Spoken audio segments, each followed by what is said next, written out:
দেখেন যে একটু মানে আমার বারবার বের হইতে হয়, আপনাদেরকে মিউট করতে হইলে বাকিরা যারা মানে মিউট করে দেন, কার ব্যাকগ্রাউন্ডে জানি আওয়াজ হচ্ছে। আমিন ভাই একটু মিউট করেন।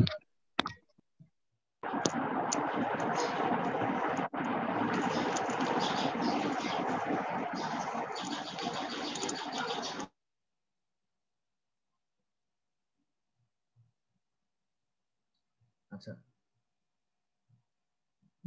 আমার স্ক্রিন তো আবার দেখা যাচ্ছে মনে হয়। যাই জি হোক, স্যার। আচ্ছা ঠিক আছে। দেখেন আমরা হচ্ছে লাস্ট ক্লাসে ম্যানুফ্যাকচারিং অফ ব্রিক্স, আমরা একটা ব্রিক তৈরি করতে গেলে কি কি স্টেপে ব্রিক তৈরি করা হয় এই স্টেপগুলো দেখতেছিলাম। প্রথমে দেখছিলাম যে আমাদেরকে ব্রিক তৈরি করার জন্য যে মাটিটা বা যে সয়েলটা আমরা ইউজ করবো ওই সয়েলটাকে প্রিপেয়ার করতে হবে। তারপর হচ্ছে পাগিং ও টেম্পারিং অফ ক্লে, মানে ওই সয়েলটাকে হচ্ছে পা দিয়ে অথবা এরকম গরু ছাগল দিয়ে মারায় ওইটা থেকে হচ্ছে অতিরিক্ত পরিমাণে পানি বের করে ফেলতে হবে, ওইটাকে একটা হোমোজেনিয়াস মিক্সচারে কনভার্ট করার চেষ্টা করতে হবে। তারপরে ব্রিকটাকে মোল্ডিং করতে হবে, মানে এরকম মোল্ডের মধ্যে ফালায় ব্রিকটাকে হচ্ছে তার নির্দিষ্ট শেপ দিতে হবে। ড্রাইং অফ ব্রিক, তারপরে হচ্ছে ওই কাঁচা ইট গুলাকে ওয়েদারিং ইফেক্টের সাহায্যে শুকাইতে হবে। একদম লাস্টের স্টেপটা ছিল বার্নিং অফ ব্রিক। আমরা হচ্ছে আজকে এই স্টেপটা নিয়ে কথা বলবো যে ইট কিভাবে পোড়ায় বা ইট কিভাবে পোড়াইতে হয়। আচ্ছা, জি স্যার। কারণ এই ইট পোড়ানোর উপরে ডিপেন্ড করে হচ্ছে কি আপনি কি ফার্স্ট ক্লাস ব্রিক বেশি পাবেন নাকি second class third class brick পাবেন। এটা হচ্ছে আপনি যদি ঠিক মতো জামাই। ইট পোড়াইতে পারেন তাহলে হচ্ছে আপনি বেশি পরিমাণে ফার্স্ট ক্লাস ব্রিক প্রডিউস করতে পারবেন। আর আপনি যদি সঠিক পরিমাণে ইট বার্ন করতে না পারেন, যদি ওভার বার্ন বা আন্ডার বার্ন করে ফেলেন, তখন কি আপনার ফার্স্ট ক্লাস ব্রিক তৈরি হওয়ার চান্সও কমে যাচ্ছে।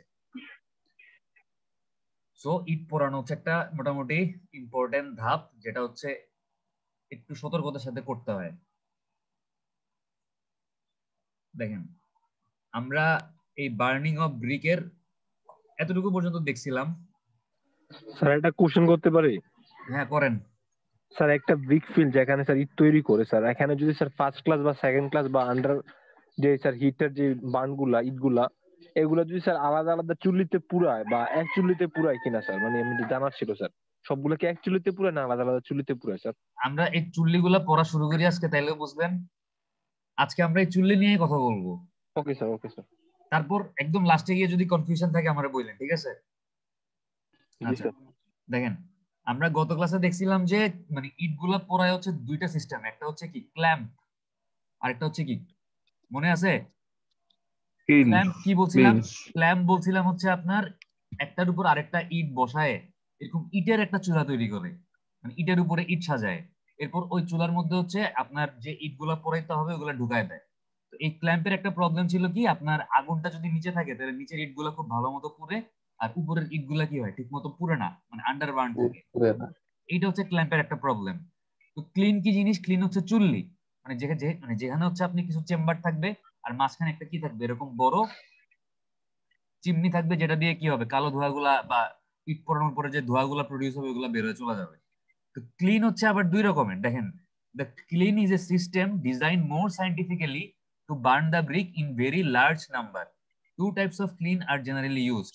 মানে ক্ল্যাম্পে আপনি যেটা দেখবেন যে ক্ল্যাম্পে আপনি একসাথে বেশি ইট পোড়াইতে পারবেন না, এবং ক্ল্যাম্পে আসলে মানে ইট পোড়ানোর কোনো সাইন্টিফিক প্রসেসও নাই। বাট সায়েন্সকে কাজে লাগায় কিভাবে ফুয়েল কনজাম্পশন কম করা যায়, কিভাবে ইটকে তাড়াতাড়ি পোড়ানো যায়, কিভাবে একসাথে অনেক বেশি ইট পোড়ানো যায়, এই জিনিসগুলো চিন্তা করে হচ্ছে ক্ল্যাম্প ইউজ না করে এখন মানে ক্লিন ইউজ করে। তো ক্লিন হচ্ছে আবার দুই রকমের, একটা হচ্ছে দেখেন ইন্টারমিটেন্ট ক্লিন, আর একটা হচ্ছে continuous clean. Intermittent clean, intermittent কথাটার মানে হচ্ছে থেমে থেমে কাজ করা বা বিরতি দিয়ে দিয়ে কাজ করা। সাপোজ আমরা কি সারাদিন কন্টিনিউয়াস খাই? আমরা সকালে একবার খাই, দুপুরে একবার খাই, বিকালে খাইলে খাই, না না খাইলে না খাই, আবার রাত্রে খাই। মানে আমাদের খাওয়া দাওয়াটা হচ্ছে ইন্টারমিডিয়েন্ট টাইপের, মানে ব্রেক দিয়ে দিয়ে। বাট গরু ছাগল দেখবেন সারাদিন খায়, সারাদিন খায় না? জি সারাদিন স্যার, জি মানে স্যার। গাছের পাতা জি স্যার। চাবাইতেছে, ঘাস খাইতেছে, এটা খাইতেছে, ওটা খাইতেছে। তো যেই জিনিসটা বা যেই ক্লিনটা হচ্ছে আপনার বিরতি দিয়ে দিয়ে বা ব্রেক দিয়ে দিয়ে ব্রিক প্রডিউস করতে পারবে, এই ক্লিন গুলাকে বলা হচ্ছে কি ইন্টারমিটেন্ট ক্লিন। আর যেই ব্রিক গুলো হচ্ছে কন্টিনিউয়াস, মানে সারাদিন অবিরত ভাবে আপনার ইট প্রডিউস করতে পারবে, এগুলাকে বলা হচ্ছে কন্টিনিউয়াস ক্লিন।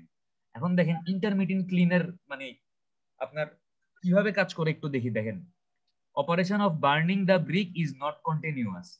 তার মানে ইন্টারমিডিয়েন্ট ক্লিনের মধ্যে আপনি ইট যে পোড়াবেন, এই পোড়ানোর প্রসেসটা 24 ঘন্টার মধ্যে আপনার ইটের ভাটা মনে করেন 12 ঘন্টা চলে।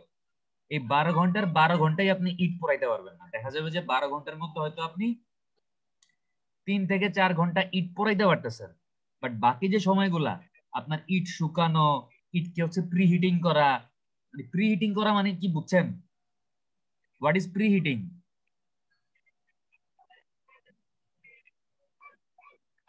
মানে আগে একটু উত্তপ্ত করা। আগে একটু উত্তপ্ত করে প্রিহিটিংটা নেয়। স্যার হচ্ছে রোদে রোদে শুকানো। না, এটা আসলে রোদে শুকানো না। রোদে শুকাইলে হচ্ছে আপনার ভিতর থেকে ময়েশ্চার মানে ইটটা শুকায়, ড্রাই হয়। প্রি হিটিং হচ্ছে মানে কেউ কখনো কেক টেক বানাইছেন বাসায়? ওভেনে যখন কেক বানায় জি স্যার। তখন হচ্ছে আপনার গরম করতে হবে। যখন কেক বানায় তখন ওভেনটাকে ওভেনটা একটু হচ্ছে গরম দেখবেন, করতে হয়। হ্যাঁ আগে হচ্ছে একটু প্রিহিট করে নেয়, যেন হচ্ছে আপনার নরমালি মানে কেকটা বেক হইতে একটু কম সময় লাগে। কারণ তাহলে ওই ওভেনের একটা নির্দিষ্ট টেম্পারেচারে পৌঁছাইতেই শুরুর দিকে কিছু টাইম লস হবে। ওই জন্য আগে হচ্ছে ওই নির্দিষ্ট পার্টিকুলার টেম্পারেচারে ওভেনটাকে নিয়ে আসা হয়, দেন হচ্ছে কেকটারে ঢুকাই দিয়ে আপনার কেকটাকে মানে কি বলবো বেক করা শুরু করে। তো এই যে আমি ইটটাকে পোড়ানোর আগে আমি ইটটাকে একটু হালকা মানে প্রিহিটিং করে নিব। কেন? কারণ এটাতে যেটা হবে ফুয়েলের কনজাম্পশন কম হবে। তাহলে দেখা দেখা মানে নাইলে কি হবে জানেন, ইট যদি ঠান্ডা থাকে তাহলে ইটের পুড়তে যে টেম্পারেচার দরকার বা ইটের মানে বার্ন হইতে যে টেম্পারেচার পৌঁছানো দরকার, ওই ফুয়েল যখন আমি জ্বালাবো, কয়লা জ্বালাবো, ওই কয়লার কিছু অংশ দেখবেন হচ্ছে পূর্বে ইটটাকে তার নির্দিষ্ট টেম্পারেচারে আনবে। তার মানে কি কয়লা আপনার জ্বালা মানে ফুয়েল কনজাম্পশন বেশি হবে। আপনি যদি ফুয়েল কনজাম্পশন কমাইতে চান বা কয়লা বেশি বললে কি হবে, আপনার পরিবেশ বেশি দূষিত হবে, কালো ধোঁয়া বেশি প্রডিউস হবে। তো ফুয়েল কনজাম্পশন কমাইতে চাইলে যেটা করতে হবে, ইটটাকে যদি আপনি আগের থেকে একটু প্রি হিটিং করে ইটটাকে একটু গরম করে রাখতে পারেন, তাইলে আপনার ইটটা মানে পুড়তে বা বার্ন হইতে ফুয়েল কনজাম্পশন কম হবে। এই জন্য আপনার প্রি হিটিং করা হয়। তো দেখেন যে এই ইন্টারমিডিয়েন্ট ক্লিনে যেটা হবে, আপনি একসাথে ইট পোড়াইতে পারবেন না। আপনি মনে করেন টোটাল 12 ঘন্টা ইটের ভাটাটা চালাবেন, তার মধ্যে 3 থেকে 4 ঘন্টা হচ্ছে আপনি কি করবেন, ইটটাকে বার্ন করবেন বা পোড়াবেন ইটগুলাকে। আবার দেখা যাচ্ছে 2 থেকে 3 ঘন্টা আপনি প্রি হিটিং করতেছেন। আবার দেখা যাচ্ছে যে আপনি মানে ইট গুলাকে পুরানোর পরে মানে ঠান্ডা হওয়ার জন্য তো কিছু সময় দিতে হবে। আপনি তো গরম ইট গুলাকে সঙ্গে সঙ্গে বের করতে পারবেন না। আবার 2 থেকে 3 ঘন্টা আপনি ইট গুলাকে ঠান্ডা করতেছেন। এখন এই যে আপনি 12 ঘন্টার মধ্যে 12 ঘন্টায় ইট পুরাইতে পারতেছেন না বা ইট প্রডিউস করতে পারতেছেন না, 12 ঘন্টাকে আপনাকে ভাগ করে হয়তো 2 থেকে 3 ঘন্টা আপনি পুরাচ্ছেন, আবার 2 থেকে 3 ঘন্টা আপনি ঠান্ডা করতেছেন, আবার 2 থেকে 3 ঘন্টা আপনি প্রি হিটিং করতেছেন। মানে এই কাজগুলো আপনি সাইমালটেনিয়াসলি কেন করতে পারতেছেন না ইন্টারমিডিয়েন্ট ক্লিনে, বলেন তো কেন পারতেছেন? স্যার ইন্টারমিডিয়েট ইটগুলা ক্লিনে তো বাইরে যাবে হয়তো। স্যার বন্ধ হয়ে যেত। একজন বলেন, একজন একজন করে বলেন। স্যার আমার কাছে মনে হয় স্যার ইটগুলা ভাঙা যাবে এই কারণে। আর স্যার হ্যাঁ, হিটের একটা ব্যবস্থাপনা আছে স্যার, যে এত না হিট ব্যাপারটা এরকম না। ব্যাপারটা হচ্ছে ইন্টারমিডিয়েন্ট ক্লিনে ইট পোড়ানোর চেম্বার বা ইট শুকানোর চেম্বার বা ইটকে ঠান্ডা করার চেম্বার একই সেম। মানে এই সবগুলো হচ্ছে একই ঘরের মধ্যে হয় বা একই জায়গায় হয়। তো জায়গাই তো নাই, আপনি বাকি কাজগুলো যে পাশাপাশি করবেন, প্যারালালি করবেন, আপনার তো জায়গা লাগবে। জায়গা লাগবে না? মনে করেন বায়োস্টে আপনারা মানে আসেন হচ্ছে 6টা ব্যাচ। আমি ধরলাম 4-2, 4-1, 3-2, 3-1, আমি ধরলাম 4টা ব্যাচ আছেন আপনারা, ঠিক আছে? 4টা ব্যাচ আছে বায়োস্টে মনে করেন। এখন ক্লাসরুম আছে মনে করেন একটা। আমি কি ওই একটা ক্লাসরুমে একই সময়ে 4 ব্যাচের ক্লাস নিতে পারবো? না স্যার। আমি যখন 4-2 ক্লাস নিব তখন আমার বাকি 3টা ব্যাচের ক্লাস বন্ধ রাখতে হবে। আমি যখন 4-1 এর ক্লাস নিব তখন আমাকে বাকি 3টা ব্যাচের ক্লাস বন্ধ রাখতে হবে। বন্ধ রাখতে হবে না? জি স্যার, জি স্যার। মানে এক ব্যাচের ক্লাস চলবে, বাকি 3 ব্যাচের ক্লাস কি থাকবে, বন্ধ থাকবে। আমি যদি 4 ব্যাচের স্যার ক্লাসই এত করে স্যার আমি যদি 4টা ব্যাচের ক্লাসে সাইমালটেনিয়াসলি পাশাপাশি করাইতে চাইতাম, তাহলে আমার কয়টা ক্লাসরুম রাখতো? 4টা স্যার, 4টা। স্যার। প্রত্যেক ব্যাচের জন্য একটা করে ক্লাসরুম লাগতো না? জি স্যার, বুঝছি স্যার। বুঝতে পারছেন এবার ব্যাপারটা? জি স্যার। তো এই আপনার ইন্টারমিডিয়েন্ট ক্লিনের প্রবলেমটা হচ্ছে এই জায়গায় যে আমি মনে করেন এরকম এখানে 4টা ব্যাচ দিয়ে বুঝাইছি, আপনি চিন্তা করেন এই যে প্রি হিটিং, বার্নিং, কুলিং, এরকম স্টেপ গুলো চিন্তা করেন। তার মানে এই সবগুলা স্টেপ যদি একটা চেম্বার থাকে ইন্টারমিডিয়েট ক্লিনের মধ্যে, সবগুলা স্টেপ সাইমালটেনিয়াসলি প্যারালালি মানে পরিচালনা করা যায় না, যার জন্য কি আপনার ব্রিকের প্রোডাকশনটা কন্টিনিউয়াস না। এই প্রবলেমটা সলভ করার জন্য ইউজ করা হয় কোন ক্লিন? কন্টিনিউয়াস ক্লিন, ঠিক আছে। আচ্ছা, আমরা দেখি যে ইন্টারমিডিয়েট ক্লিনের মধ্যে আর কি বলছে দেখেন, যে দ্য ক্লিন ইজ লোডেড, মানে ইট হচ্ছে লোড করা হয় এই চুল্লার মধ্যে, দেন ফায়ার, তারপর হচ্ছে আগুন ধরানো হয়, then allowed to cool and lastly unloaded, আগুন দিয়ে পোড়ানো হয়, তারপর হচ্ছে কি ঠান্ডা করা হয়, তারপর চুলা থেকে নামায় আনলোড করা হয়, মানে ইটগুলোকে বের করে আনা হয়। This completes one cycle of operation, এটা হচ্ছে একটা পুরো সাইকেল কমপ্লিট করে ইট প্রোডাকশনের। কিন্তু আপনার এই স্টেপ গুলা কি হচ্ছে, সাইমালটেনিয়াসলি হচ্ছে না, স্টেপ গুলো একটা পর একটা হচ্ছে, যার জন্য সময় বেশি লাগতেছে, এবং ইটের প্রোডাকশন কি নট কন্টিনিউয়াস। আচ্ছা, এই ইন্টারমিডিয়েন্ট ক্লিনের কিছু অসুবিধা আমরা দেখি, দেখেন supply of brick is intermediate, মানে কি সাপ্লাই অফ ব্রিক হচ্ছে থেমে থেমে হয়, কন্টিনিউয়াস না, একটা বিরতি দিয়ে দিয়ে বা একটা গ্যাপ দিয়ে দিয়ে হচ্ছে আপনি ইটের সাপ্লাই পাবেন এই ইন্টারমিডিয়েন্ট ক্লিন থেকে। তারপর দেখেন যে quality of burn brick is not uniform, আপনি যে ইট গুলা পোড়াচ্ছেন ওই ইটের মানে পোড়া ইটের কোয়ালিটি ইউনিফর্ম থাকে না, দেখা যাচ্ছে মানে কোন জায়গার ইট বেশি পড়তেছে, কোন জায়গার ইট কম পড়তেছে। Bricks near bottom are over burn and those near top are under burn, কারণ আপনি যেই কম্পার্টমেন্ট বা যে ঘরের মধ্যে ইট গুলা পোড়াচ্ছেন দেখা যাচ্ছে তার নিচে আপনি আগুন জ্বালাচ্ছেন, বা নিচে আপনি এরকম কয়লা বা কাঠ দিয়ে হচ্ছে গিয়ে একটা ফুয়ের ব্যবস্থা করতেছেন, ফুয়েলের। তো আপনি যদি এরকম ইট স্তূপ করে রাখেন একটার উপর একটা সাজায় সাজায়, আপনি মনে করেন ইটের একটা এরকম পাইল বা স্ট্যাক তৈরি করলেন, তৈরি করে আপনি নিচে আগুন জ্বালাইলেন, এই আগুন কি করতেছে, আমার নিচের ইট গুলাকে ভালো মতো পড়াইতে পারতেছে, উপরের ইট গুলা কি হচ্ছে ওই আন্ডার বার্ন থেকে যাচ্ছে, জি স্যার, বুঝি স্যার। যার জন্য আপনার কি মানে সবগুলা ইট সঠিকভাবে না পড়ার কারণে মানে তাদের বার্নিংটা কি ইউনিফর্ম হচ্ছে না, এবং ফার্স্ট ক্লাস ইট পাওয়ার চান্স কমে যাচ্ছে। There is wastage of fuel as clean is to be cooled down every time after burning. এবং এখানে যেটা হচ্ছে দেখেন আপনার ফুয়েলের মানে ফুয়েল লস হচ্ছে, কেমনে ফুয়েল লস হচ্ছে, আপনি ইট মনে করেন পোড়াইলেন, ইট পোড়ানোর পরে তখন চুলার ভিতরের টেম্পারেচার থাকবে কি অনেক হাই থাকবে, হাই থাকবে না, আপনি কি তখন এই পোড়া ইট গুলাকে ভিতর থেকে বাইর করতে পারবেন না স্যার। আপনাকে কি করতে হবে, ইট গুলাকে ঠান্ডা করতে হবে, টেম্পারেচার কিন্তু অনেক বেশি ছিল, আপনি কি করলেন ইট গুলাকে ঠান্ডা করলেন, ইটগুলোকে ঠান্ডা করতে করতে আপনার চুলার ভিতরের টেম্পারেচার অনেক মানে একদম কমে গেল না? জি স্যার। এরপর যখন আপনি আবার নতুন কাঁচা ইট এটার মধ্যে ঢুকায় এগুলোকে পোড়ানো শুরু করবেন, তখন ওই ফুয়েল পুইরা পুইরা পুইরা পুইরা ইট পুড়তে যে টেম্পারেচার লাগে ওই টেম্পারেচার আগে পৌঁছাইতে হবে না? জি স্যার। তার মানে বুঝতেছেন যে ফুয়েলের কনজাম্পশন বেশি হচ্ছে এখানে, কারণ আপনাকে মাঝখানে এই চুলাটাকে একবার ঠান্ডা করা লাগতেছে, যদি ঠান্ডা না করা লাগতো তাহলে কিন্তু আপনার এখানে ফুয়েলের কনজাম্পশন কম লাগতো। আপনি যদি ওই যে মানে ইটটা পুরে পুরে টেম্পারেচার অনেক উপরে উঠছিল, এই বেশি টেম্পারেচারটাকে মানে ইউজ করতে পারতেন ইট পোড়াইতে, তাহলে কিন্তু আপনার ফুয়েলের কনজাম্পশন মানে ঠান্ডা করার পর যে আবার হিট করা লাগতেছে, এই অতিরিক্ত ফুয়েলটা আসলে লাগতো না। তাহলে বুঝতে পারছেন যে কেন ফুয়েলের কনজাম্পশন বেশি হচ্ছে আমার এই ইন্টারমিডিয়েট ক্লিনে। জি স্যার, বুঝছি sir.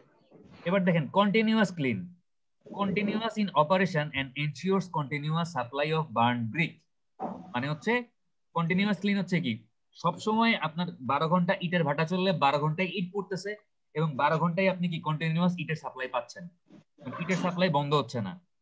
All operations like loading, মানে আপনি ইট গুলো হচ্ছে চুলার মধ্যে ঢুকাচ্ছেন, ফায়ারিং ইট পোড়াচ্ছেন, কুলিং ঠান্ডা করতেছেন, এন্ড আনলোডিং মানে কি ইটগুলো ঠান্ডা ইটগুলোকে বের করে আনতেছেন, আর carried out simultaneously in this kiln, মানে এই ধরনের চুলাগুলোতে হচ্ছে লোডিং, ফায়ারিং, কুলিং, আনলোডিং এই কাজগুলা পাশাপাশি একই সময়ে সাইমালটেনিয়াসলি হচ্ছে, কারণ অনেকগুলো চেম্বার আছে।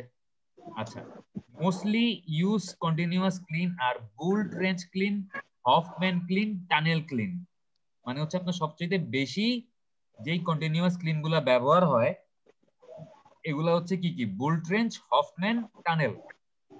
বুল ট্রেঞ্চ ক্লিনটা দেখতে কিরকম আর টানেল ক্লিনটা দেখতে কিরকম আমরা এই দুইটার মানে পড়বো না, আমি কিছু ভিডিও দেখানোর চেষ্টা করব। আমরা মেইনলি পড়বো হচ্ছে এই হফম্যান ক্লিনটা, ঠিক আছে। মানে ইট কেমনে পোড়ায় মেকানিজম মোরলেস সেম, এই টানেল ক্লিনে যেমন পোড়ায় ওই বুল ফ্রেঞ্চ ক্লিনও একই ভাবে পড়ায়, ওই হফম্যান ক্লিনও একই ভাবে পড়ায়। একটা বুঝলে বাকি দুইটাও বুঝবেন। তো আমরা একটাই দেখবো, ঠিক আছে, এই যে হফম্যান ক্লিন, আমরা এটাই দেখবো যে কিভাবে হচ্ছে আসলে পড়ায় এই হফম্যান ক্লিনের মধ্যে। দেখেন, this clean is circular in plan. আপনি যদি হফম্যান ক্লিনটাকে আকাশের উপর থেকে দেখেন, আপনি মনে করেন একটা প্লেনে করে যাচ্ছেন, আপনি তখন নিচের দিকে তাকাইলেন, নিচের দিকে তাকাইলে আপনার কাছে এই হফম্যান ক্লিনটা দেখতে এরকম মনে হবে। মানে এটার প্ল্যান ভিউটা হচ্ছে কি হবে, এই যে এরকম সার্কুলার হবে, বুঝতেছেন? এটা হচ্ছে প্ল্যান ভিউ। তার মানে এই যে মাঝখানের এই অংশটুকু,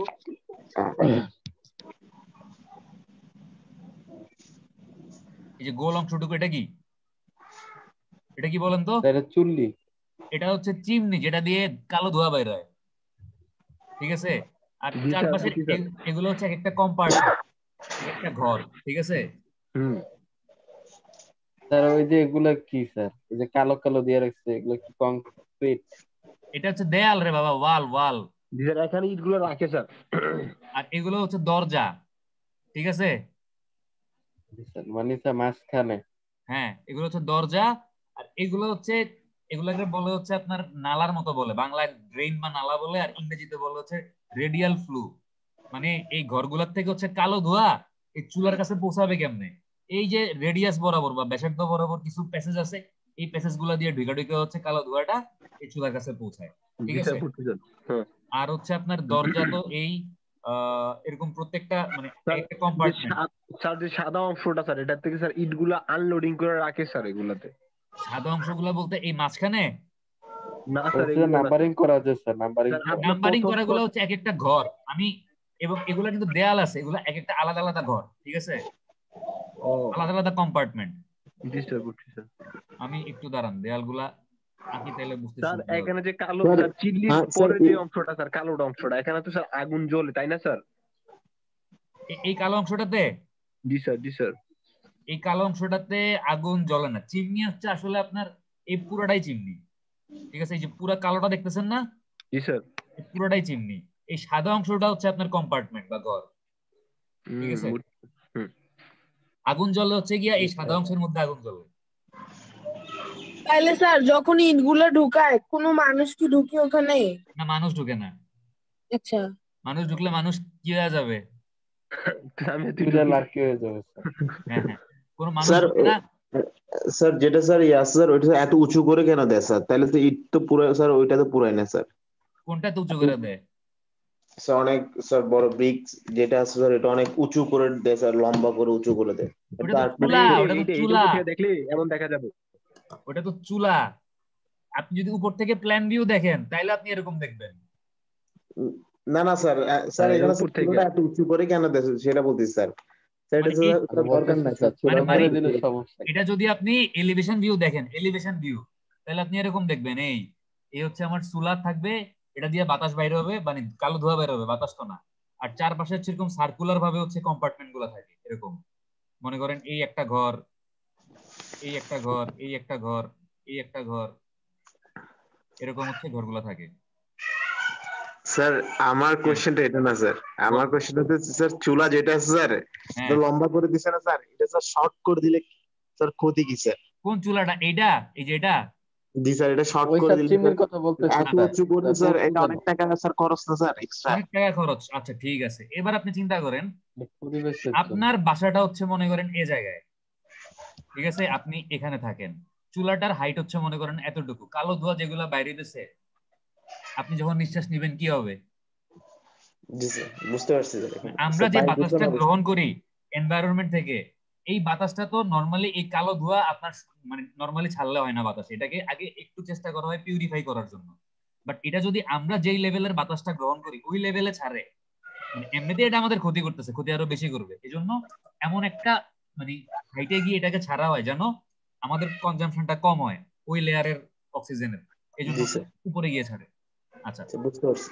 এবার দেখেন যে এই মনে করেন 12টা কম্পার্টমেন্ট আছে, এখন এই 12টা কম্পার্টমেন্টে ইট কেমনে পুরায় আমরা একটু দেখি, আসেন। ভিডিও এখন না, ভিডিও হচ্ছে পরে, আগে হইতেছে গিয়ে এটার থিওরি বুঝতে হবে। এই দেয়ালটা হবে না আসলে, এটা বেশি একা ফেলছি না। কি করলাম এটা? ইঞ্জিনিয়ারিং ম্যাটেরিয়াল ক্লাস একটু দাঁড়ান। হ্যাঁ 1 নোটে গেছে।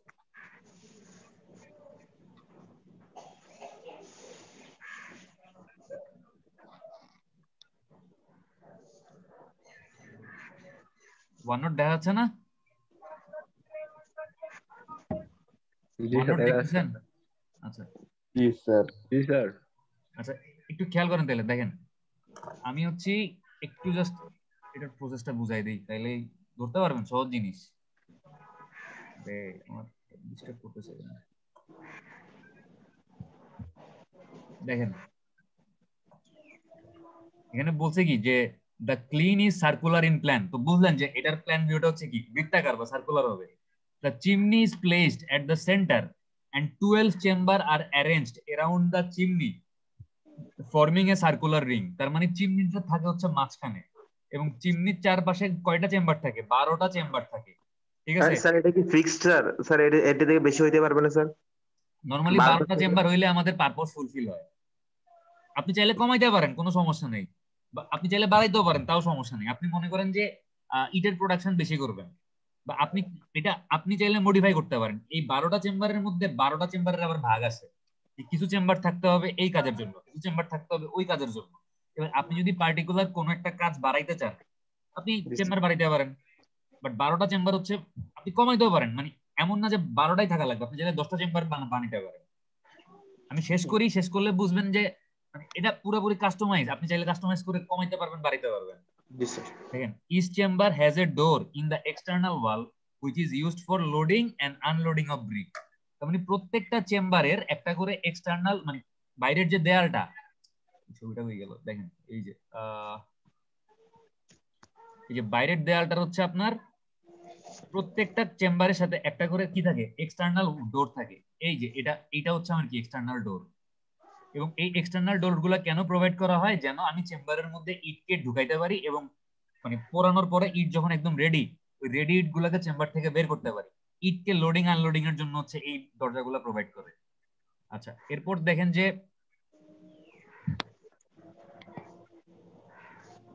all the chamber have communicating door in the walls separating each other, and all the chamber have a connection with the chimney with radial flue।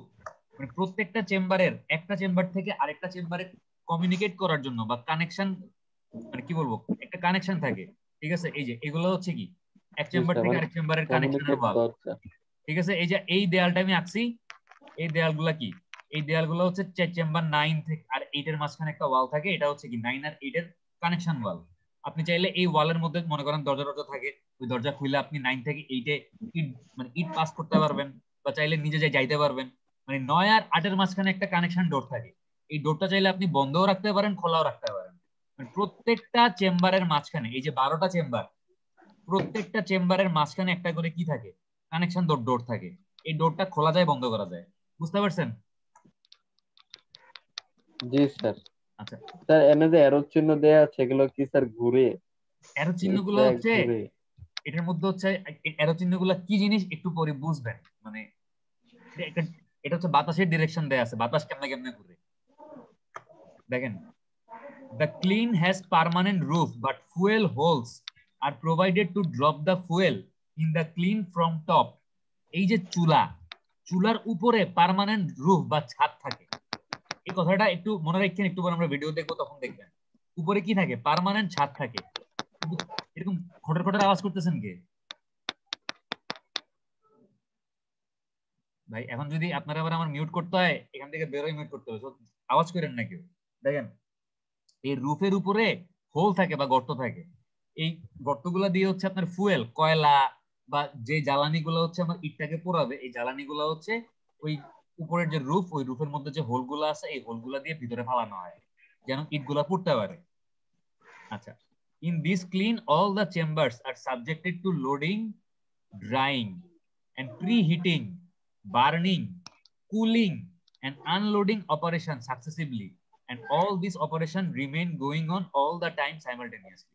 মানে ইট আপনি হচ্ছে একটা চেম্বারে মনে করেন ইট আপনি ঢুকাচ্ছেন, একটা চেম্বারে আপনি মনে করেন ইট শুকাচ্ছেন, একটা চেম্বারে আপনি মনে করেন ইটকে প্রিহিট করতেছেন, একটা চেম্বারে আপনি ইটকে কি করতেছেন, বার্ন করতেছেন, পোড়াচ্ছেন, একটা চেম্বারে আপনি কি করতেছেন, ইটকে ঠান্ডা করতেছেন, আরেকটা চেম্বার থেকে আপনি ইটকে কি করতেছেন, বাইর করে নিয়ে আসতেছেন। তাইলে আপনার মিনিমাম চেম্বার আসলে 12টা না, মিনিমাম চেম্বার থাকতে হবে কয়টা? একটা, দুইটা, তিনটা, চারটা, পাঁচটা, ছয়টা থাকতে হবে।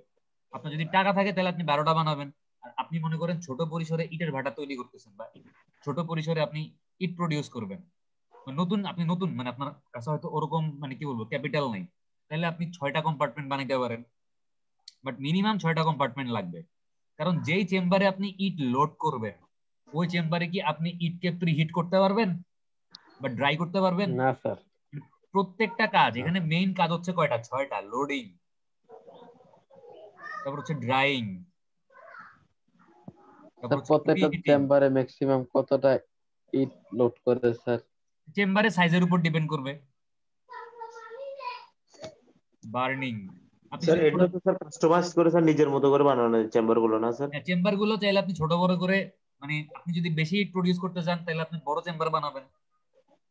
Cooling, unloading. এত গরম গরম ইট গুলা কিভাবে সরায়? এই 6টা কাজের জন্য মিনিমাম 6টা চেম্বার লাগবে, ঠিক আছে? আচ্ছা, এরপরে দেখেন আমরা আরেকটু নিচে নামি, তাইলে আমাদের the circulation of flue gas with this arrangement, মানে হচ্ছে দেখেন কিভাবে হচ্ছে ইটগুলো আসলে পুড়ে বা কিভাবে হচ্ছে আপনার এই যে গরম বাতাসটাকে হচ্ছে এই চুলার ভিতরে 12টা কম্পার্টমেন্ট হচ্ছে সার্কুলেট করা হয়। ওই যে আপনি জিজ্ঞেস করতেছিলেন অ্যারোগুলা কিসের, অ্যারোগুলা হচ্ছে বাতাস কিভাবে সার্কুলেট হয় এই চুলাগুলোর মধ্যে। প্রথমে দেখেন যে কি করতেছে, ডান দিকে যেটা হয়ে গেল, দেখেন এই যে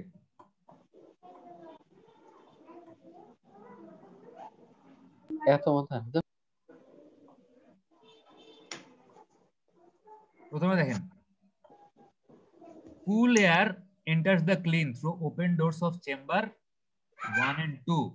আচ্ছা দাঁড়ান, এটা ইয়াগুলা কই বলছে, পুরো প্রসেসটা জানি কই লেখা আছে।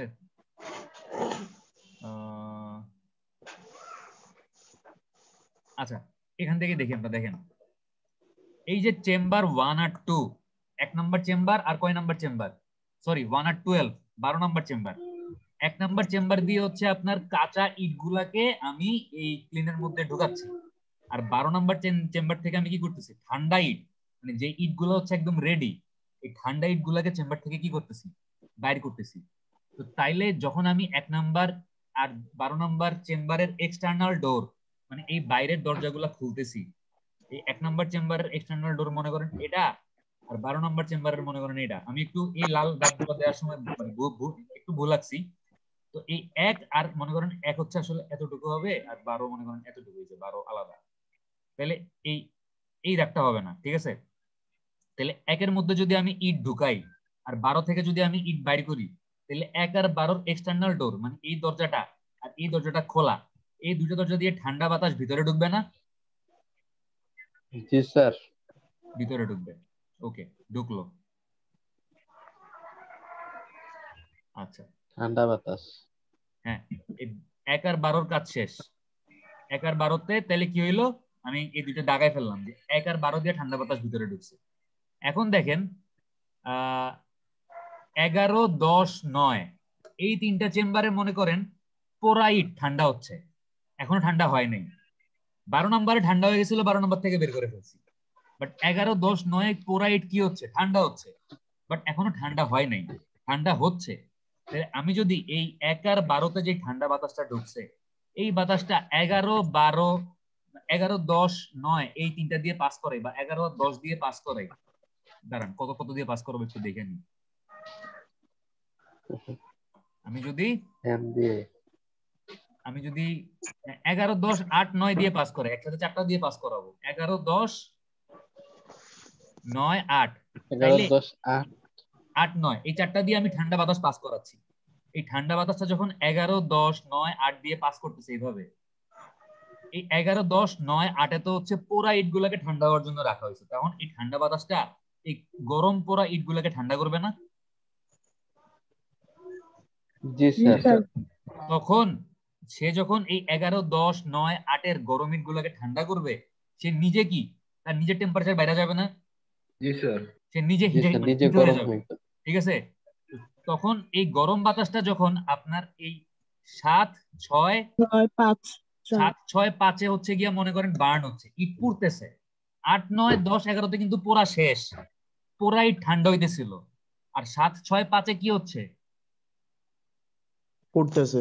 উঠতেছে স্যার, এই দেখেন, সরি 6, 7 পুড়তেছে, 6, 7 কি হচ্ছে? উঠতেছে। আর ওটা হচ্ছে ড্রাই। এই 8, 9, 10, 11 ইট গুলাকে ঠান্ডা করতে গিয়ে আমার বাতাসটা কি হয়েছে? বাতাসটা মানে গরম হয়ে গেছে। এই গরম বাতাস যখন আমি 6, 7 পাঠাইলাম, 6, 7 যখন ইট গুলা পুড়তেছিল, তখন 6, 7 ইটকে পুড়তে এই গরম বাতাস সাহায্য করবে না? জি স্যার। এবং স্যার। গরম বাতাস তো আরো গরম হবে, 6, 7 আরো গরম হবে না? জি স্যার। জি এই যে স্যার। 2, 3, 4, 5 কি হচ্ছে? আপনার ইট গুলা শুকাচ্ছে এবং প্রি হিটিং হচ্ছে, ঠিক আছে? বুঝতেছেন? জি স্যার। তখন জি এই স্যার। জি স্যার। এই 6, 7 যে গরম বাতাসটা ইট পোড়ানোর সময় মানে আপনার টেম্পারেচার বাড়ছে বা আরো গরম হয়েছে, ওই গরম বাতাসটা হচ্ছে আপনার এই 2, 3, 4, 5 এর ইট গুলাকে শুকাবে এবং প্রি হিটিং করবে। প্রি হিটিং করার পরে আমি রেডিয়াল ফ্লু মানে হচ্ছে আপনার এই চুলার সাথে কম্পার্টমেন্টের যে কানেকশন গুলা, 12টা কম্পার্টমেন্টের 12টা কানেকশন আছে না এরকম, মানে প্রত্যেকটার সাথে রেডিয়াস স্যার। বরাবর, সবগুলা নালা বা সবগুলা এই রেডিয়াল ফ্লু আমি বন্ধ করে রাখবো। শুধু 2 নাম্বারের রেডিয়াল ফ্লুটা আমি খোলা রাখবো। আলটিমেটলি সবচাইতে যে গরম বাতাসটা হচ্ছে আমার এই 2, 3, 4, 5 থেকে প্রডিউস হবে, 2 নাম্বারের গরম বাতাসটা হচ্ছে এই রেডিয়াল ফ্লু দিয়ে চুলার কাছে পৌঁছায়, উপর দিয়ে বাইরে আসবে। এবং এই কাজটা করার সময় আপনি যখন এরকম পোড়াচ্ছেন, আপনার যেটা করতে হবে দেখেন, সবগুলা এক্সটার্নাল ডোর বন্ধ থাকবে, কেবলমাত্র চেম্বার 1 আর চেম্বার 12 এর এক্সটার্নাল ডোরটা খোলা থাকবে, তাই না? কারণ এদিক দিয়ে কি হচ্ছে, ঠান্ডা বাতাস ঢুকতেছে। বাকিগুলা কি করতে হবে, বন্ধ করে রাখতে হবে। এবং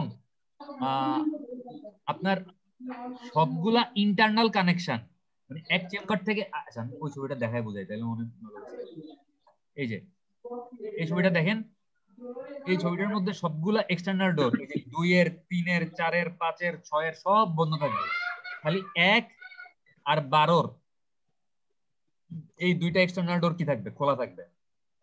এবং এক এক কম্পার্টমেন্টের সাথে আরেক কম্পার্টমেন্টের যে কানেকশন ডোর, সবগুলা কানেকশন ডোর কি হবে, খোলা থাকবে।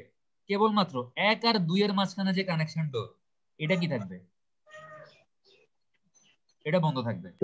এটা যদি বন্ধ না থাকে তাহলে কি হবে, এই 2 এর গরম বাতাস একে চলে আসবে না? গরম বাতাস। 2 এর জি গরম বাতাস স্যার। তো একে চলে আসবে। তো 2 এর গরম বাতাস যেন একে আসতে না পারে, এই জন্য 2 আর 1 এর এই কানেকশন ডোরটা বন্ধ থাকবে, যেন গরম আর 2 এর যে রেডিয়াল ফ্লুটা মানে হচ্ছে 2 এর সাথে এই চিমনির যে কানেকশন রেডিয়াস বরাবর, কেবলমাত্র এইটা খোলা থাকবে। বাট বাকি যতগুলা কানেকশন আছে এগুলো সব বন্ধ থাকবে। এবং ওই খোলা কানেকশন দিয়ে হচ্ছে গরম বাতাসটা এই চুলা দিয়ে বাইরে চলে যাবে। শেষ। এই হচ্ছে আমাদের মানে মোটামুটি হফম্যান ক্লিনের ওয়ার্কিং প্রসিডিউর, ঠিক আছে? দেখেন এখানে বলাই আছে যে now this heat air or gas entered the burning chamber 6 and 7 where it performs the burning of brick. Fuel is dropped in this chamber from the top. উপর থেকে ওই যে রুফের যে গর্ত, ওই গর্ত দিয়ে হচ্ছে কি করে, ফুয়েল ভিতরে ফালায়। After performing burning of brick, hot gas is led to chamber 5, 4, 3 and 2 where they perform drying and preheating of freshly loaded brick.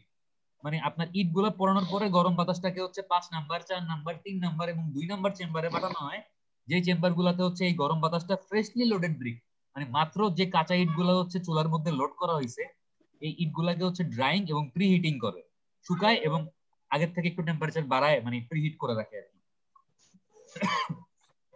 আচ্ছা sorry, the communicating door of chamber 2 is closed. এই যে বললাম এই 2 number চেম্বারের communicating ডোর, মানে 1 আর 2 এর মাঝখানে যে কমিউনিকেশন ডোরটা আছে এই ডোরটা বন্ধ রাখা হয়।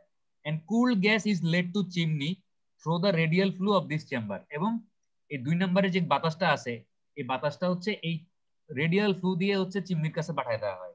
Care should be taken that all radial flues except of chamber 2 remain close. মানে এই সময় খেয়াল রাখতে হবে সবগুলা রেডিয়াল ফ্লু, প্রত্যেকটা চেম্বারের যে চিমনির সাথে কানেকশন আছে রেডিয়াল ফ্লু এর সাহায্যে, এই রেডিয়াল ফ্লু গুলা বন্ধ থাকবে, কেবলমাত্র চেম্বার 2 এর রেডিয়াল ফ্লুটা খোলা থাকবে, ঠিক আছে?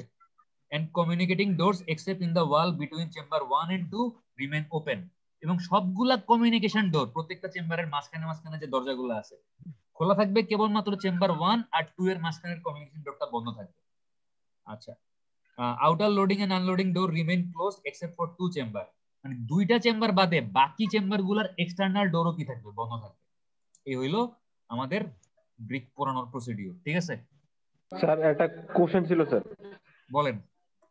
স্যার, ছোটবেলায় আমি একবার ব্রিক ফিলে ঘুরতে গেছিলাম, মানে খেলতে গেছিলাম।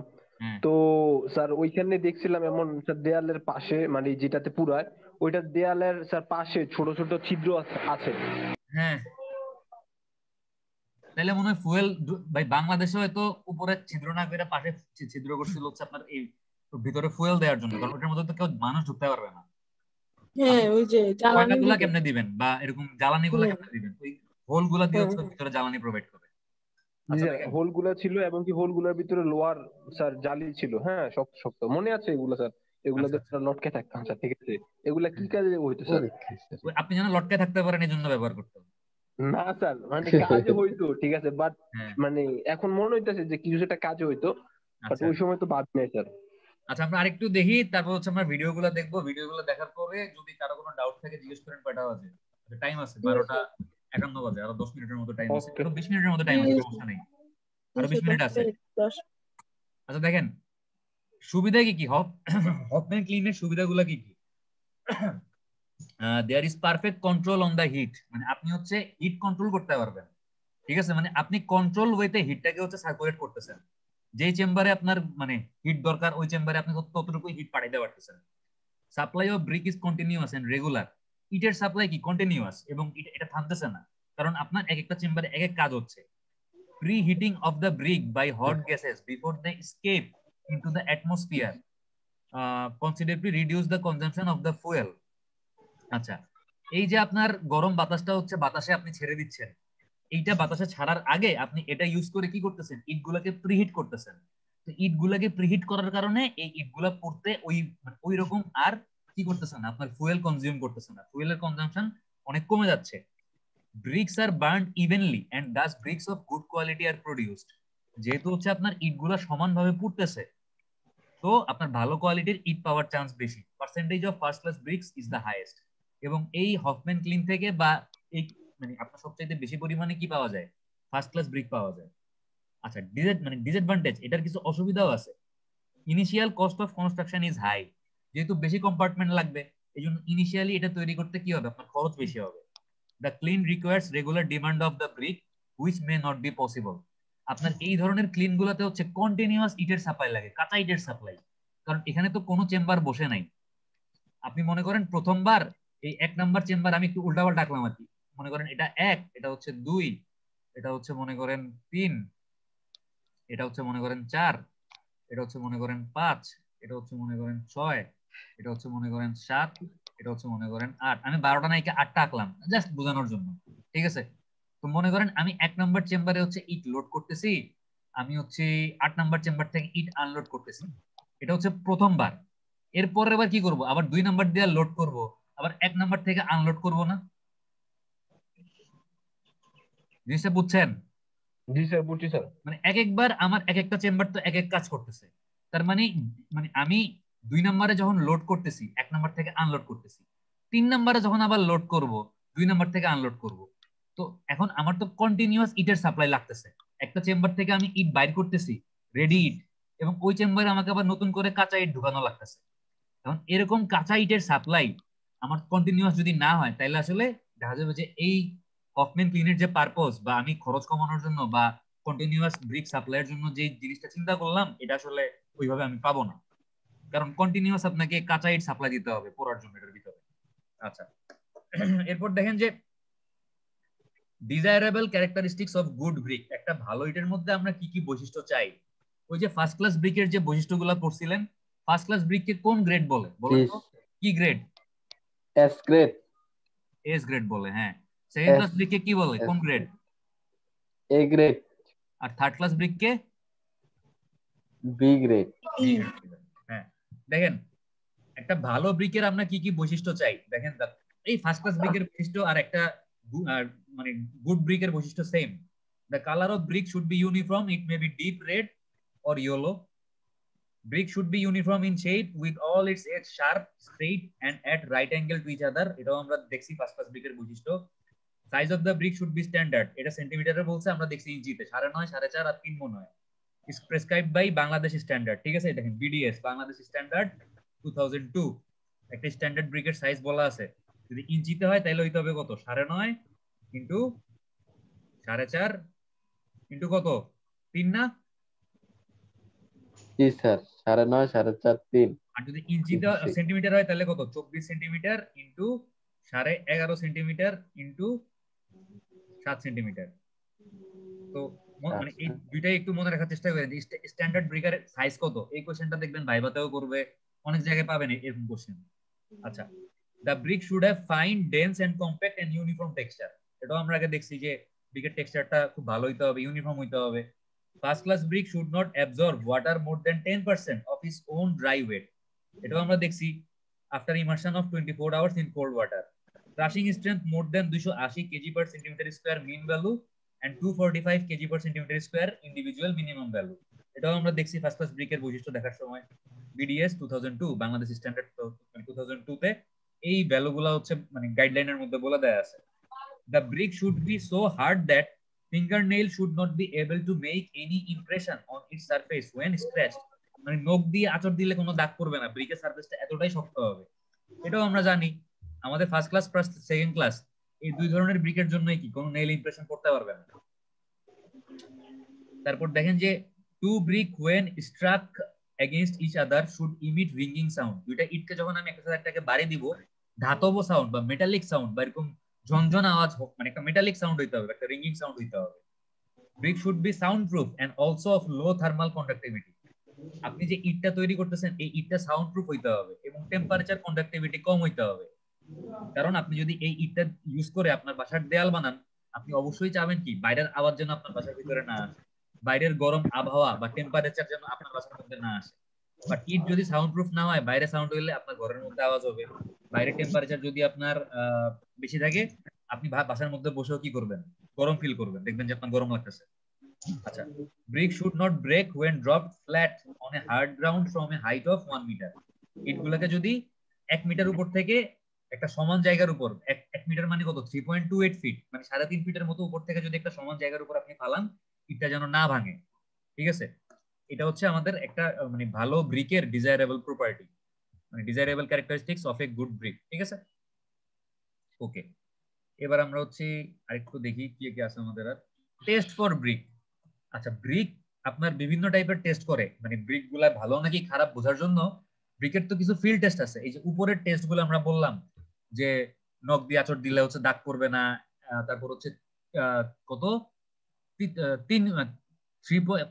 মিটার 3.28 ফিট উপর থেকে ফেললে ভাঙবে না। তারপর হচ্ছে আপনার দুইটা ইটকে বাড়ি দিলে হচ্ছে মেটালিক সাউন্ড হবে। মানে এগুলো হচ্ছে বেশিরভাগই ফিল্ড টেস্ট, মানে আপনি তারপর গায়ের মধ্যে কি থাকবে না, লবণ থাকবে না, এই জিনিসগুলো হচ্ছে আপনি ফিল্ডে সরাসরি দেখে হচ্ছে মানে বুঝতে পারবেন যে ইটটা ভালো না খারাপ। বাট ইটের কিছু ল্যাবরেটরি টেস্টও আছে, আপনি ল্যাবরেটরিতে টেস্ট করে বুঝবেন। প্রথমটা কি? Absorption of water test. Already দেখছেন যে 24 ঘন্টা ঠান্ডা পানিতে ভিজায় রাখার পরে যদি 10% এর বেশি পানি অ্যাবজর্ব না করে, তাহলে কি ক্লাস ব্রিক? First class. যদি এটা sir 10% first class, S grade. 15% এর বেশি যদি অ্যাবজর্ব না করে তাহলে কি ক্লাস? Second class. A grade. আর যদি 20% এর বেশি অ্যাবজর্ব না করে তাহলে কোন ক্লাস? Third class. S A B, তাই না? আচ্ছা, এরকম ঘুমের মতো আওয়াজ করতেছেন কে? ইসমাইল মনে হয়, তাই না? দেখেন এই অ্যাবজর্পশন অফ ওয়াটার টেস্টে তাহলে কি বুঝতে পারছেন? আপনি পানিতে চুবাই দেখবেন যে সে তার ড্রাই ওয়েট বা সেলফ ওয়েটের কত পার্সেন্টেজ পানি অ্যাবজর্ব করছে, এবং ওই পানির অ্যাবজর্পশন ভ্যালু দেখে আপনি ডিসিশন নেবেন যে আপনি যে ব্রিকটা টেস্ট করতেছেন ওই ব্রিকটা কি আসলে ফার্স্ট ক্লাস, সেকেন্ড ক্লাস নাকি third class. Crushing strength test, ওই যে আমরা দেখছি যে ফার্স্ট ক্লাস ব্রিকের ক্রাশিং স্ট্রেংথ মিনিমাম মানে মিন ভ্যালু বা এভারেজ ভ্যালু কত? 280 kg per centimetre square. Mean value কত? 245 কেজি পার সেন্টিমিটার স্কয়ার। তার মানে আপনি হচ্ছে এরকম ইট গুলাকে ক্রাশ করবেন, মানে কি কম্প্রেশন দিয়ে ভাঙবেন। এরকম একটা কম্প্রেশন টেস্টিং মেশিনের মধ্যে চাপ দিবেন, চাপ দিয়ে ভেঙে দেখবেন যে আপনার ভাঙতে কতটুকু ফোর্স অ্যাপ্লাই করা লাগতেছে, এবং বা কতটুকু লোড অ্যাপ্লাই করতে হচ্ছে, এই লোডের ভ্যালুর উপর বেস করে আপনি ডিসিশন নেবেন যে ইটটা কি আসলে ফার্স্ট ক্লাস, সেকেন্ড ক্লাস নাকি থার্ড ক্লাস। হার্ডনেস টেস্ট এটা আপনি কেমন করবেন, ওই যে আপনি 1 মিটার বা 3.28 ফিট উপর থেকে হচ্ছে ইটটাকে ফালাই দিবেন, ফালাই দিয়ে দেখবেন যেটা ভাঙতেছে নাকি ভাঙতেছে না। শেপ এন্ড সাইজ টেস্ট, আপনি দেখবেন যে ইটের শেপ সাইজ এগুলো ঠিক আছে কিনা। সাউন্ডনেস টেস্ট, আপনি দুইটা ইটকে বাড়ি দিয়ে দেখবেন যে মেটালিক সাউন্ড হয় কিনা। Test for presence of soluble salts, আপনি ইটটা নিয়ে ইটের সারফেসের মধ্যে কোনো লবণ আছে কিনা খেয়াল করবেন, যদি লবণ থাকে তাহলে বুঝতে হবে কি এফ্লোরোসেন্স আছে বা এফ্লোরোসেন্স হইতেছে। আর যদি দেখেন যে কোনো লবণ বা সাদা দাগ নাই বা সাদা স্পট নাই, তাহলে বুঝবেন যে আপনার ব্রিকটা হচ্ছে ফ্রি অফ এফ্লোরোসেন্স, মানে কোনো লবণ নেই। আচ্ছা, এরপর দেখেন কালারিং অফ ব্রিক, মানে ইটকে হচ্ছে কিভাবে রং করে বা ইটের কালার আসলে কিসের উপর ডিপেন্ড করে। The colour of the brick depends upon the following factor, মানে নিচের জিনিসগুলোর উপর হচ্ছে ইটের কালার ডিপেন্ড করে। তো দেখেন কি কি জিনিসগুলা। বার্নিং টেম্পারেচার অফ ব্রিক, ইটকে হচ্ছে কত ডিগ্রি টেম্পারেচারে পোড়ানো হচ্ছে, টেম্পারেচারের উপর হচ্ছে ইটের কালার ডিপেন্ড করে। Type of fuel used during burning, আপনি কোন ধরনের ফুয়েল ইউজ করে ইটগুলাকে পোড়াচ্ছেন, আপনি কি কয়লা ইউজ করতেছেন, আপনি কি কাঠ ইউজ করতেছেন, আপনি কি ইউজ করতেছেন, এই ফুয়েলটার মানে টাইপের উপর ডিপেন্ড করে ইটের কালার দেখা যায় যে চেঞ্জ হয়। Chemical composition of the brick earth, আপনি যেই মাটিটা ইউজ করে ইটটা তৈরি করতেছেন ওই মাটির কেমিক্যাল কম্পোজিশন কিরকম, এটার উপর বেস করে ইটের কালার চেঞ্জ হয়। যদি ইটের মধ্যে ফেরাস অক্সাইড বা আয়রন অক্সাইড বেশি থাকে তাহলে কি হবে, আপনার ইটের কালার দেখা যাবে বেশি মানে লাল লাল হবে। আর যদি এই আয়রন অক্সাইডের পরিমাণ কম থাকে তাহলে কি দেখবেন ইটের কালার একটু হলদে টাইপের হইছে। আচ্ছা, nature of sand use during moulding, আপনি যখন ইটটাকে মোল্ড করবেন, মোল্ডের মধ্যে হচ্ছে ইটটাকে মোল্ড করবেন অবশ্যই। আচ্ছা, আজানটা শেষ হোক।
যার বাসায় আজান দিচ্ছে আপনি একটু মিউট করে দেন। আচ্ছা, আমরা শুরু করি। দেখেন, জি sir. Degree of dryness achieved before burning, মানে আপনি হচ্ছে ইটটাকে পুরানোর আগে কতটা ভালোভাবে শুকাচ্ছেন তার উপর ইটের কালার ডিপেন্ড করে। Amount of air admitted to the clean during burning, এবং ইট পোড়ানোর সময় কি পরিমাণ বাতাস আপনি ওই চুলার মধ্যে অ্যালাউ করতেছেন বা ঢুকতে দিচ্ছেন, এটার উপর হচ্ছে কি আপনার মানে ইটের কালারটা হচ্ছে ডিপেন্ড করে। The colour attend by any of the above causes is known as the natural colour of the brick, উপরের কারণগুলাতে বা উপরের কারণগুলা মানে প্রোভাইড করার কারণে বা উপরের সিস্টেম গুলোর কারণে আপনার ইটটা যেই কালারটা পাবে এইটাকে বলা হচ্ছে ইটের ন্যাচারাল কালার, মানে এখানে কিন্তু আপনি আর্টিফিশিয়াল কিছু করেন নাই। তারপর কিন্তু brick can be coloured artificially also, মানে ইটকে চাইলে আপনি আর্টিফিশিয়ালিও কালার করতে পারেন। কিভাবে, by dipping immersing in colouring mixture, মানে আপনি রঙের মধ্যে এরকম কালারিং মিক্সচারের মধ্যে ইটটাকে চুবাইলে আপনি একটা আর্টিফিশিয়াল কালারের ব্রিক প্রডিউস করতে পারেন। By mixing appropriate colouring material during preparation of brick earth অথবা ক্লে, আপনি যখন ইট তৈরি করার জন্য ওই মাটিটা বা ক্লেটা প্রস্তুত করবেন তার সাথে আপনি বিভিন্ন টাইপের কালারিং ম্যাটেরিয়াল ইউজ করে ইটের কালার আপনার মানে আপনার পছন্দ মতো কালার আপনি তৈরি করতে পারেন। এরপর দেখেন fire brick or refractory brick. Fire brick হচ্ছে কোনগুলো, যে ব্রিক মানে যে ইটগুলো হচ্ছে অনেক অতিরিক্ত মানে উচ্চ তাপমাত্রা সহ্য করতে পারে। These bricks are manufactured from specially designed earth so that after burning they can withstand very high temperature without affecting its shape, size and strength.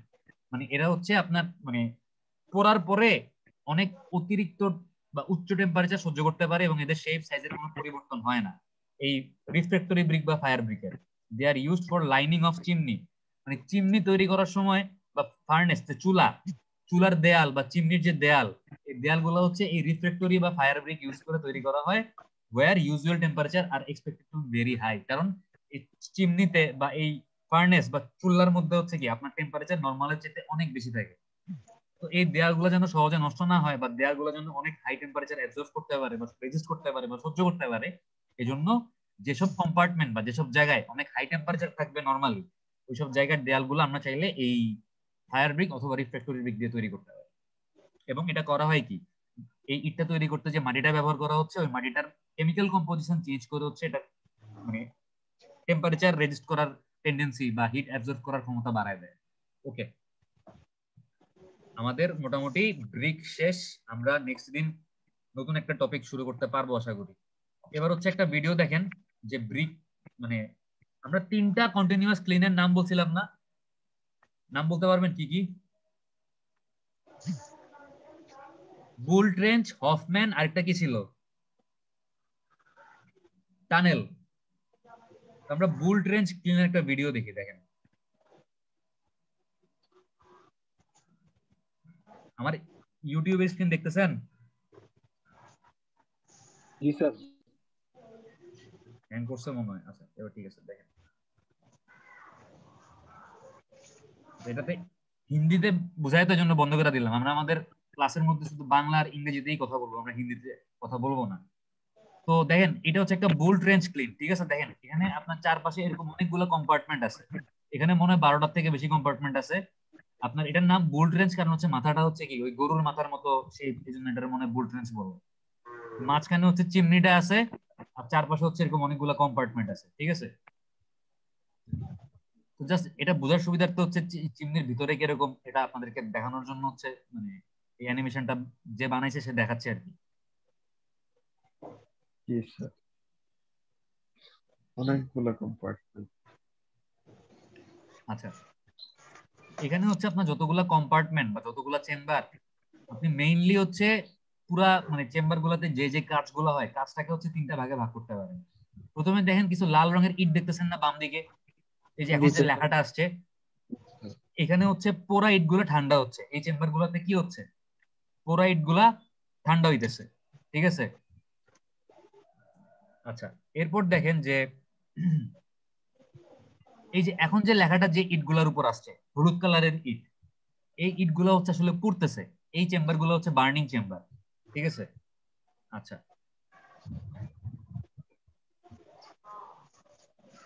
এখন লেখাটা যে ইট গুলার উপর আসছে এগুলো হচ্ছে আপনার কাঁচা ইট, মানে এগুলো এখনো পুড়ে নাই। এই ইট গুলা কি হচ্ছে প্রি হিটিং হচ্ছে, ঠিক আছে? এই চেম্বার গুলোতে প্রি হিটিং হচ্ছে।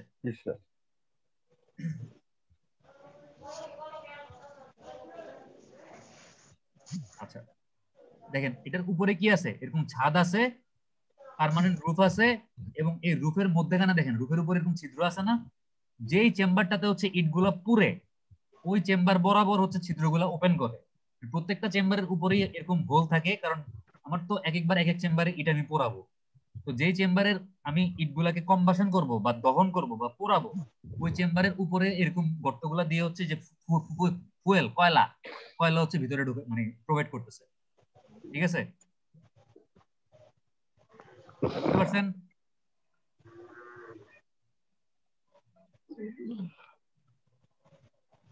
কয়লা।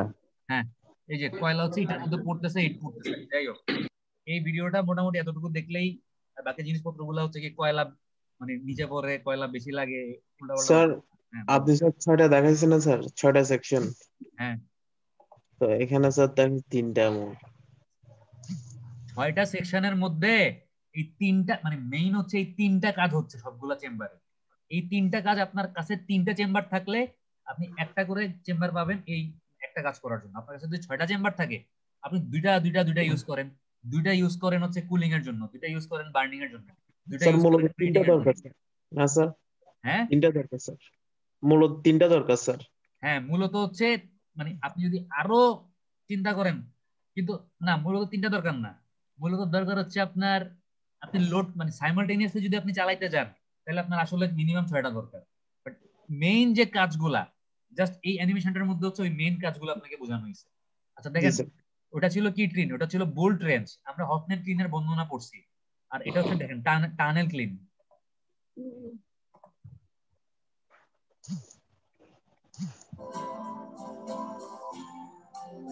এখানে এরকম টানেল মানে টানেল কি বলবো, কম্পার্টমেন্ট গুলো হচ্ছে টানেলের মতো থাকে। ওয়াও, পুরো ট্রেন।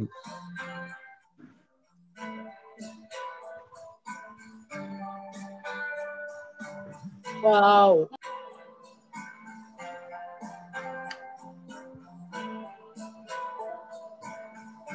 মহানগর এক্সপ্রেস।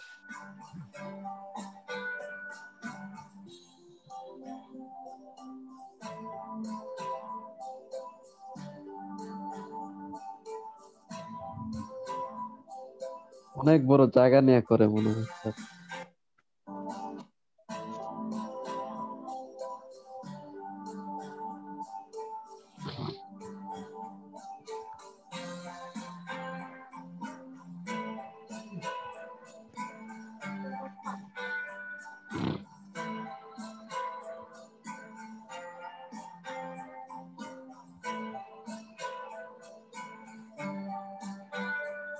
যে কাঁচা ইট গুলাকে হচ্ছে দেখেন টানেলের মধ্যে ঢুকাই দিচ্ছে।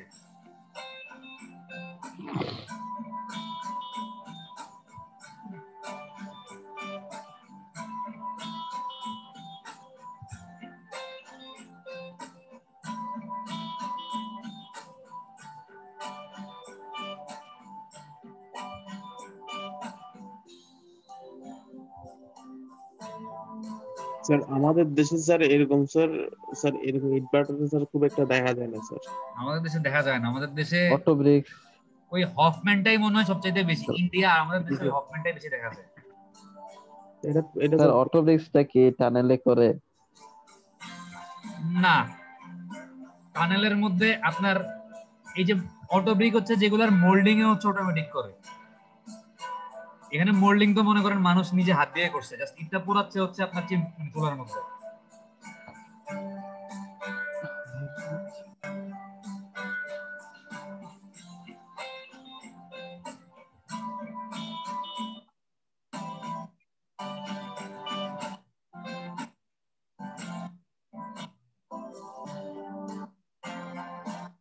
আচ্ছা এখানে টেম্পারেচার কেমনে ফ্লো করে এটা দেখাইছে। এবং আলটিমেটলি হচ্ছে আপনার ওই যে এক মাথা দিয়ে ঢুকতেছে আরেক মাথা দিয়ে হচ্ছে ইট রেডি হয়ে বের হয়ে যাচ্ছে। ঠিক আছে, আশা জি করি স্যার। বুঝতে পারছেন। ভিডিওগুলো নিজেরা ইউটিউবে সার্চ দিলে দেখতে পারবেন। Okay sir, thank you sir. Okay, আমাদের আজকে ক্লাসটা এখানে শেষ করি, অ্যাটেন্ডেন্স গুলো নিয়ে নিই।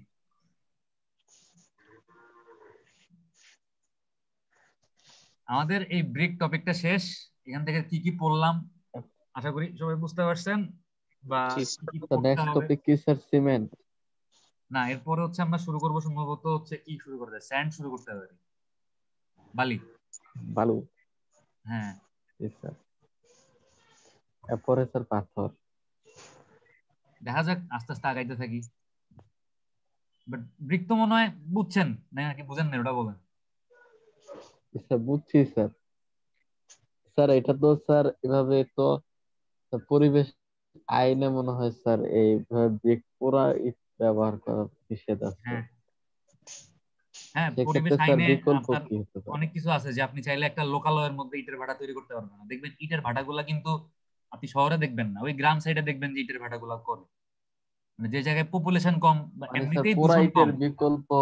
মানে প্রত্যেকটা জায়গাতে আপনার জি দূষণ মানে দূষণের মাত্রা কতটুকু হইতে পারবে একটা রেঞ্জ আছে। এখন শহরের বাতাসটা আগের থেকেই দূষিত, কারণ শহরে গাড়ি ঘোড়া বেশি। ওই জন্য গ্রাম সাইডে ইটের ভাটাগুলা করে যেন আপনার ওই ইটের ভাটার দূষণের পরে দূষণের মাত্রা নির্দিষ্ট রেঞ্জকে ছাড়াই না যায়। আচ্ছা, রোল নাম্বার 1